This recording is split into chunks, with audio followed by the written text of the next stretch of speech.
Meu caro amigo, e o Flamengo nessa quinta-feira vai enfrentar o Cruzeiro. Um jogo muito difícil que o Flamengo vai fazer em casa. Dito isso, se o Flamengo conseguir vencer o Cruzeiro em casa, vai abrir 7 pontos do Cruzeiro e 8 pontos do Palmeiras. Nós iremos ter que, mais uma vez, contar ali com os vascaínos para poder pelo menos atrapalhar o Palmeiras, tirando um ponto dos caras, que vai favorecer muito o Flamengo, porque caso isso aconteça, o Flamengo vai ter uma gordurinha para poder queimar, que é algo que todo time precisa para poder criar aquela distância dos rivais. E quando o time, por exemplo, for fazer uma escalação já mesclada, não tá aquela preocupação de um rival encostar caso o time tropece e o outro vença. O Flamengo vai enfrentar o Cruzeiro em casa e a preparação para esse jogo tem que estar no fio certinho, porque o Cruzeiro vai vir para cima com tudo para poder tentar buscar e diminuir a distância contra o Flamengo, porque o Cruzeiro de fato só tá brigando pelo brasileiro. Os caras vão querer vir para cima com tudo e não vai deixar a vitória do Flamengo sair de graça, mas nem a pau, meu caro amigo. Dito isso, o Flamengo precisa acertar um pequeno detalhe que incomoda muito nos jogos do Flamengo, que é a pouca efetividade que o Flamengo tem diante dos seus adversários. Eu não sei se vocês repararam, muitas vezes o Flamengo cede muita facilidade ao time adversário de chegar até o gol, cara. É impressionante como o Flamengo tem um domínio de posse de bola, mas em dados momentos o Flamengo vacila muito. Como, por exemplo, se a gente pegar aqui, eu trouxe alguns dados aqui, se a gente pegar no jogo contra o Vasco deu cerca de 11 chutes e o Flamengo deu 14. O Flamengo desses 14 acertou 3 ao gol e o Vasco acertou 4. O Vasco em determinado momento teve mais chances que o Flamengo de matar o jogo.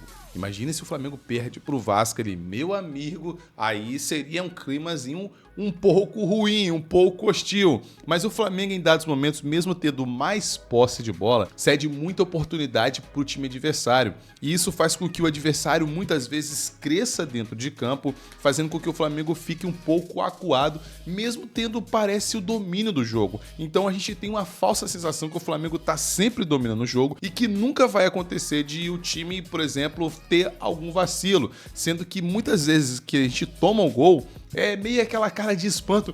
Meu Deus, como assim? A gente tomou um gol, a gente não estava dominando o jogo, principalmente quando a gente sai atrás, que foi no caso do jogo contra o Corinthians, onde na ocasião o Flamengo tinha dado 13 chutes e desses 13 o Flamengo acertou 2 no gol, que foi o gol no caso, e o Corinthians desses 16 chutes que acertou, apenas 1 foi gol. Ou seja, mesmo o Flamengo tendo pouca efetividade, muitos times têm menos ainda. E quando o Flamengo pega um jogador de qualidade, que é, por exemplo, o Yuri Alberto, você pode discordar aí dizendo que o Yuri Alberto é ruim, mesmo tendo suas deficiências, ele é um jogador de velocidade, que tem uma habilidade, e sim, mesmo perdendo muito gol, eu acho que ele é um bom centroavante, tá? Eu não acho que ele é um centroavante de todo ruim, não. Claro que há momentos que, pelo amor de Deus, a gente fala, meu Deus, Yuri Alberto, o que é isso, né? Mas só que o Flamengo dá muita oportunidade pro time adversário fazer gols. E no Cruzeiro tem um cara chamado Caio Jorge, que, cara, se o Flamengo der muito espaço pra ele e o Caio Jorge aproveitar as bolas nas costas que o Flamengo toma, como tomou contra o Cruzeiro e como tomou contra o Estudiantes, o negócio pode dar uma azedada legal. Porque uma coisa é você buscar 1-0 para poder virar. Agora buscar, por exemplo, um 2-0, aí fica mais difícil. Porque o Cruzeiro conhece as deficiências do Flamengo. Ficou evidente, escancarado, nos jogos que o Flamengo fez, as deficiências que o time demonstra. Contra o Corinthians, o Flamengo jogou bem a partir do segundo tempo. Porque no primeiro tempo o Flamengo ficava tentando avançar suas linhas, tentando marcar uma pressão em cima do Corinthians, só que muitas vezes o Flamengo ficava na desvantagem, porque quando a linha de pressão era quebrada,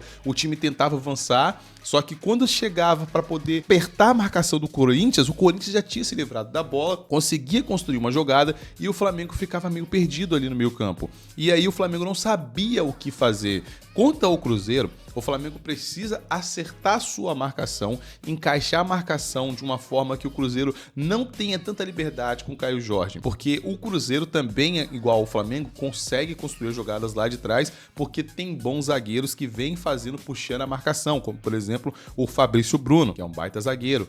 E o Flamengo vai ter muitos problemas se o Cruzeiro vier para cima e, por exemplo, numa bola dessa de meio campo ali, onde que o Flamengo fica de 1-1, o Flamengo toma um gol, porque Caio Jorge tem essa velocidade, o Caio Jorge é um bom atacante e vai ser um jogo muito difícil. Se você olhar aqui como, por exemplo, no jogo contra o Estudiantes, se você olhar contra o Flamengo enfrentou o Estudiantes no primeiro jogo, o Flamengo teve uma posse de bola de 65%. O Estudiantes teve apenas 35% de posse de bola. Nesse jogo, o Flamengo dominou o Estudiantes. Dominou. O Estudiantes começou a jogar depois que o Flamengo teve um jogador expulso injustamente, que foi o Plata. E esse chute que eles deram ali no gol, se eu não me engano, um deles foi o que foi ao gol, no caso, e foi o gol aonde que o Flamengo já estava, assim, um pouco psicologicamente abalado devido ao fato de ter expulsado o Plata e o Flamengo tinha um jogador a menos. Ou seja, foi uma interferência que não dá para levar muito em conta, não. Mas esses dados aqui mostram que o Flamengo com 65% de posse de bola, o Flamengo muitas vezes teve poucas efetividade em chutar pro gol.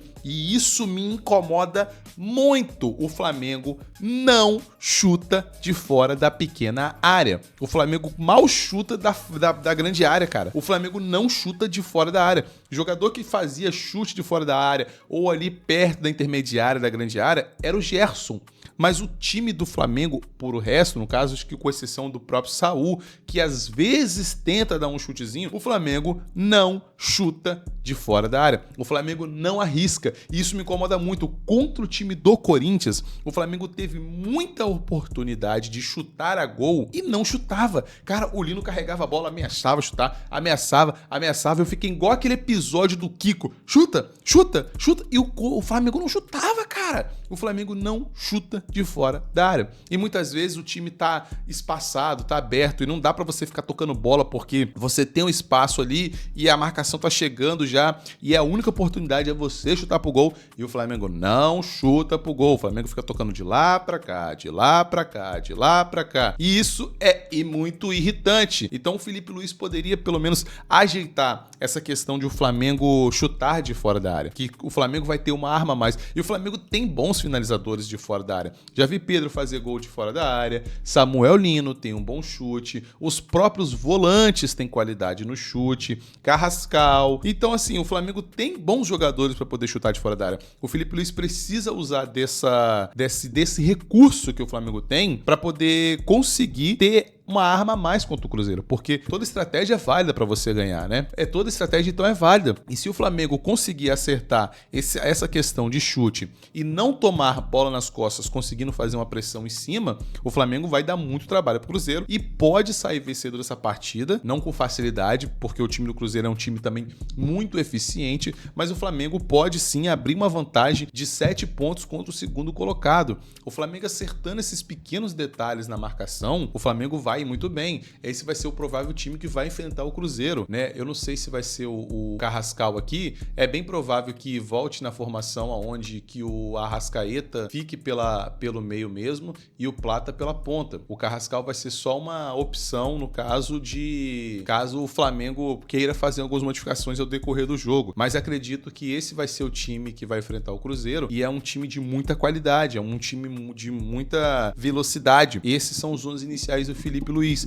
Dito isso, eu acredito que se o Felipe Luiz acertar esses detalhes e não cometer os mesmos pequenos erros que cometeu contra o Corinthians, contra o Estudiantes, contra o Vasco, porque ficou evidente que o Flamengo tem uma dificuldade quando vai pressionar lá na frente e não consegue manter essa pressão, se algum time de um pouco mais de qualidade consegue quebrar pelo menos a primeira linha de defesa, parece que lá atrás o Flamengo fica de um jogo de 1-1. E aí, se o cara consegue passar, o Flamengo fica exposto demais, muitas vezes tomando gol, porque se pega um cara de qualidade, igual eu citei o Caio Jorge, cara, vai ser complicado. Então, se o Felipe Luiz precisa acertar esses pequenos detalhes, tá? Porque não é nada grave, não é nada que, meu Deus, é algo que o Felipe Luiz, como um treinador extremamente inteligente, percebe ao decorrer do jogo e acerta. Só que contra o Cruzeiro, eu temo que se ele tentar acertar depois, pode ser tarde demais, porque o Cruzeiro vai vir com tudo pra cima do Flamengo e eles não vão vacilar. Mas o Flamengo tem um time melhor do que o do Cruzeiro e eu acredito que a gente vai sair com a vitória se o Felipe Luiz acertar esses pequenos detalhes aí. Mas essa é a minha humilde opinião, meu caro amigo, eu quero saber a sua. Deixa sua opinião aqui nos comentários. Você acha que o Flamengo vai ganhar de quanto esse jogo? Quanto você acha que vai ser o placar? Deixe sua opinião aqui nos comentários e me siga para mais vídeos como esse. Valeu e é nóis!